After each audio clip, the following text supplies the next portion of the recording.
Hello friends, গতকাল ছিল merry Christmas.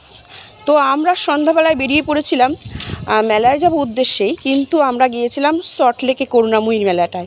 দুদিকে দুটো মেলা হচ্ছে, আমরা দুটোতেই ঢুকেছিলাম। এত বড় মেলা আর এত সুন্দর পরিবেশ আর এত সুন্দরই উৎসব। ঢুকেই সঙ্গীত পরিবেশনা বেশ ভালো রকম সুন্দর একটা সন্ধে তৈরি হয়েছিল। চারিদিক ঘুরে পারা যাচ্ছিল না, প্রচুর বড় মেলা। এটাতে আমি আগেও এসেছি, কিন্তু এবছরে আমার মেয়ে প্রথমই গেল মেলাতে।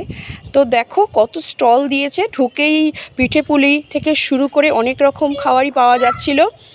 তার মধ্যে সেরায় সেরা ছিল হচ্ছে পিঠে পুলি, তো বলবোই, অনেক কিছু খাবার ছিল।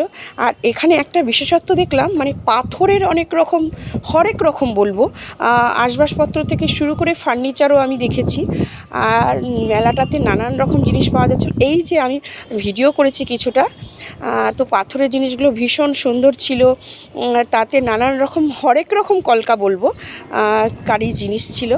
এছাড়া হাতের কাজ তো থাকবেই মেলাতে, যেটা বিশেষত্ব থাকে। এছাড়া ছিল ব্যাগ, শান্তিনিকেতনে অনেক রকম পোশাক আশাক থেকে শুরু করে অনেক কিছু। খুব ভালো একটা সন্ধে কাটিয়েছি, এত সুন্দর পরিবেশ, খুব ভালো লেগেছে। সবাই ভালো থেকো, টাটা।